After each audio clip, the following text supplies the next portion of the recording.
Hello, AP historians. Today we're going to be talking about planning out your essays. Every exam in the AP Social Studies repertoire allots a period of time to plan out an essay. And although you may not be able to write an entire outline during that planning time, it's not that long, doing this as you write your essays in class will help you organize your thoughts more quickly and more efficiently when you're actually in crunch time on the test.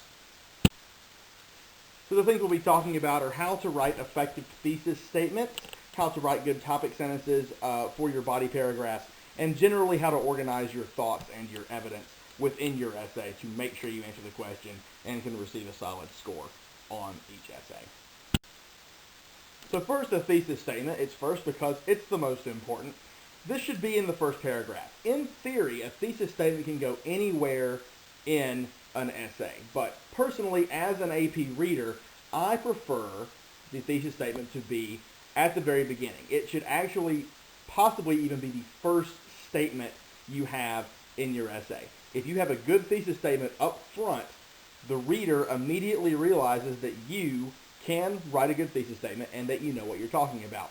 And as long as you follow that thesis statement throughout the essay and back it up with evidence and do a good job organizing your thoughts, that should give you a leg up. Again, the most important thing is to clearly answer the question and definitely take a stand. Don't be wishy-washy. To paraphrase an AP teacher I once knew, kill the damn dog. Okay, be quick and dirty and kill the dog right up front. Don't let the dog suffer, just kill it. So, to give you an example of what I'm talking about here, here's a sample question. To what extent did World War II and its aftermath create a more prosperous, stable Europe? Okay, so to what extent? You're going to say, was it effective? Was it ineffective? A bad thesis statement would be this wishy-washy. There were both positive and negative results of the outcome of World War II. Okay, great. You're probably going to have documents if it's a DBQ that cite positive effects of World War II and negative effects of World War II.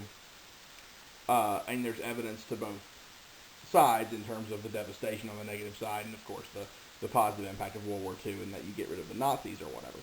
An example of a good thesis statement would be something along the lines of, while World War II saw many European cities destroyed and lives lost, the defeat of fascism and Nazism led to a more peaceful and prosperous Europe in the long term. So, that answers the question clearly. You address both sides, but you're clear that you think the positives outweigh the negatives and it did have a positive effect. Okay.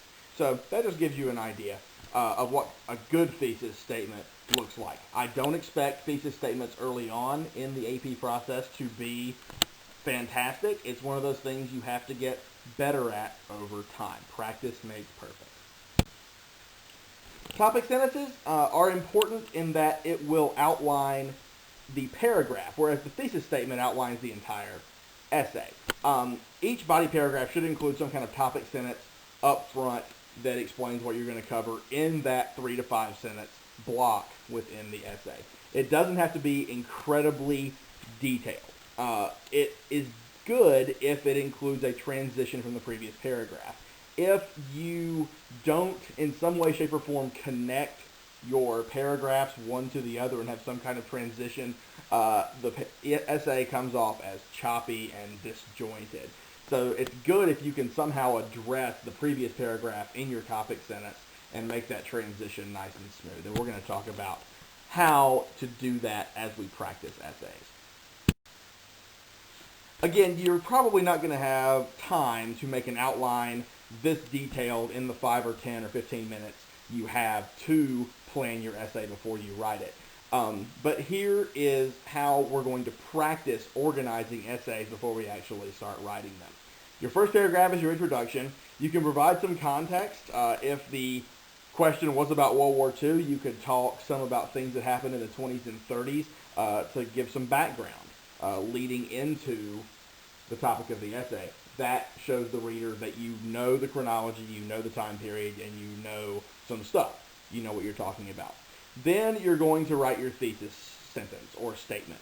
And whenever you do an outline for me, I want your thesis sentence or statement to be complete sentences.